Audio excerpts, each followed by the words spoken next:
I think one of the issues I think that might tap into what you're saying, Mike, is to think about ways of having institutions be able to validate that they're able to adequately serve the first 5,000 students before they're allowed to expand to 50,000 students, right? To be able to have some sort of connection and verification and validation that the model actually results in an outcome that we consider to be worthy of our public policy before institutions are allowed to expand. One of the a poster child of this would be Ashford University, that went from a small school of about 500 students when it was purchased by Bridgepoint to within 5 years being over 50, 60,000 students.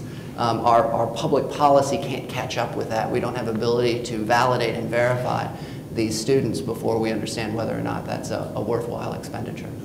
But fundamentally, I mean, obviously it's true, very difficult to measure the quality of a medieval philosophy program. I mean, medieval philosophers don't have that kind of consensus around even what the field constitutes.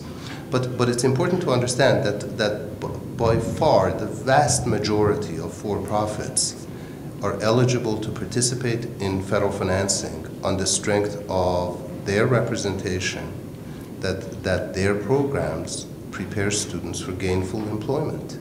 And candidly, I mean, I'm always reminded of that scene in Casablanca where Inspector Renault professes shock that there's gambling going on here. I mean, we all understand what's going on, right? 12% of all enrollments are in the for-profit sector. They take 25%, meaning more than double their rate of participation in grant money out of Pell Grants, and they account for almost half of all student loan defaults that we know about. Now, there is a little story here because the student loan defaults that are officially measured are measured in a 3-year window after the student enters repayment. So if you can push the student out of that 3-year window, if you can somehow keep the student on track for those 3 years, they could fall off a cliff the day after that window closes. And of course, horrific things will happen to that student, as Mike has pointed out, and horrible things happen to us as taxpayers who bankrolled it, but nothing will register as a black mark against that institution's record because the default didn't occur as far as the institution's record is concerned. So when you look at the numbers, 12% of enrollments, nearly half of the defaults we know about, and by my estimate, you know, defaults are a backward-looking, lagging indicator. If you look at current practices, just like the subprime mortgage debacle, my expectation is that 5 years from now, we'll look at today's practices and learn the hard way that probably you're looking in the for-profit sector at, my suspicion is 70 to 80% defaults. Now, if you think about that, you know, how about some risk sharing? How about some accountability? How about eliminating conflict of interest between the folks who rubber stamp participation of these entities and these entities themselves? I mean, there's some fairly obvious first steps. We were warned out of an abundance of caution not to say that anybody is doing something criminal. And you know what? I want to tell you something. Nothing being done here is criminal. It ought to be. It isn't. You know why? Because they wrote the law. So this is not accidental. Something like this doesn't happen accidentally. It happens primarily because those who have resources can have incredible representation in Washington, and those folks will grease the right palms and make the right contacts and make magic happen. The Obama administration, in its more idealistic phase, which I gather may have already expired, went in to look at this issue and came out with what I can only describe as an extremely low threshold definition of quality.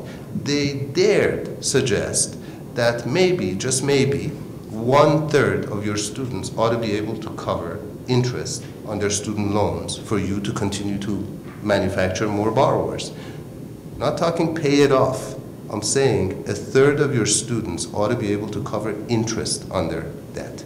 The industry went into a full crusade mode. This was all about the gainful employment reg, and the administration backed off. So that's the you know, it's not that hard to fix the system. You need to have the will and the focus to do it. Yeah. That's what's missing. I'll take chair's prerogative on this one. I think one of the issues that we do have to be careful about, though, is thinking about it in terms of the size and scope of the sector and what you can legitimately expect the public sector to be able to absorb on a short-term basis. If we are talking about a transition away from a for-profit model, we have to think about, well, where do those credentials go to? There are aspects of the for-profit higher education that's absolutely necessary for the way that we have structured our educational process. Perhaps not at the degree granting level, but certainly at the non-degree granting level. You could not continue to have the kinds of education that we expect and require students to have without the participation of the for-profit sector. So some of the regulatory changes are, I believe, specifically designed so that there won't be such a dramatic upheaval in the higher education universe, so that the transition can perhaps be a little bit more gradual towards other methods. But we have to have a for-profit sector in terms of the kinds of credentials that we have, at least for the next, well, for the foreseeable future. I don't see any other. That's not contested. I absolutely concede that. Most of my transactions in my private life are with providers of various goods and services, all of whom do it for a profit. So there's nothing inherently problematic about the profit motive. The challenge is not to push the for-profit sector out of existence. That is certainly not my intention for the reason that you just stated. We just don't have the capacity elsewhere to absorb the students. The challenge is to create incentives that for the first time in the history of the sector actually put the interests of students and the taxpayers who finance them at least sort of into consideration. Right now you have a process that seems to favor only owners and executives and shareholders. And what happens to the taxpayers and the students is really irrelevant. And I think as a matter of a policy shift, we need to incentivize the profit motive in the right way so that we can create good outcomes for all of the various stakeholders. And those stakeholders must absolutely include students and the taxpayers as well as the providers. Now, I want to be actually a little bit more controversial. I think that could be a good starting point. We could look at areas, industries that are expanding that need the sort of training that for-profits can provide, and then maybe only limiting participation in the federal loan program to those areas. But I do have concerns about the ability of regulation to fix the problems, given the good that we're working with, given how difficult it can be to assess education, and also given the limits of regulation, right? So there are a lot of rules about disclosure, right? If we give people more information or we balance information asymmetries, then we get a better outcome. But the reality is that disclosure rules across the board are notorious for failing to help any consumers make better decisions, whether you are going to a doctor or submitting your private information online or looking at your loans. It just doesn't work. We have a culture of ignoring disclosure, and so we have to think about more effective ways of disclosure. Also, regulations are subject to political whims, and so we see rules that can better protect students today get wiped out with the next administration later. And the controversy about the safe harbor rules really came up because the previous administration had gotten rid of a lot of those prohibitions. And I do want to suggest, at least for our consideration, that not every human interaction can be a commercial transaction. There might be some areas in which it is not appropriate to allow people to make a lot of money. And that sometimes things are not about the bottom line, but they're about human development, about goals for society. And I would suggest that education might be one of those areas, right, where we are not going to ever be able to get rid of these problems, and they're always going to target the same people. And we have to think really strongly about our commitment to the profit motive in every single human transaction. I'm not sure it's appropriate in every context. I know that's controversial, but I want to put it out there just so that we can think about it, because I think it's important to think about. Education as an investment rather than a profit maker. One solution I just happened to think about, like a lot of when the students go to these schools, a lot of the time it's because they see the commercials and assume like there's a facade out there that you need a degree in order to be successful in that particular job. Well, what about, I know it's hard to define every job, but what about a list of what actually needs a degree versus what it might help, or what you don't need a degree, you just need an apprenticeship, like a list of some sort or a website or something to really define that, because a lot of these students that are going to these schools, they're probably not seeing much more than the commercials or much more than, you know, the websites, or much more than what the recruiter told them. recently talked to a student that thought she needed a 4-year college degree to be a wedding planner and was applying to school to do so. You don't? I just, not to change the subject too much, but I wanted to go back to this idea of the industry lobbying. I worked at the Art Institute in the middle of this gainful employment controversy, the rule that you were just speaking about, and it really was a full court press. I mean, they had all of the students, they had people visiting our classes, coming in, interrupting class time to talk to the students about how they were probably about to lose their financial aid if they didn't all call their senators and lobby against this rule. They had tables set up at lunch where people could sign petitions. I, as a faculty member, got emails offering that what I could do is just provide a couple of little bits of personal information about myself that would be sent to our lobbyist that we'd hired to do this, and they would write a customized letter containing my personal information and then send it to the government on my behalf, Secretary of Education, whatever. They actually would do the it was easy and fun to participate in lobbying, you know. And when I and this is honestly what spurred me to finally start speaking out about this, when I really started putting this together, when I saw those students, you know, sending me emails saying, please lobby your senators to help against our best interest.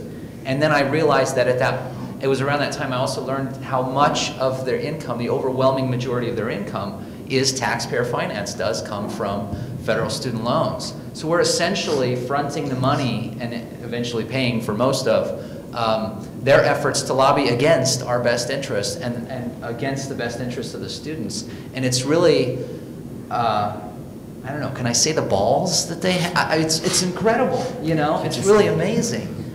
I think that, and it's important to put it in context, I mean, this full court press was against some very timid regulations to begin with that in the best case would have eliminated the 5% most toxic programs offered by for-profit institutions.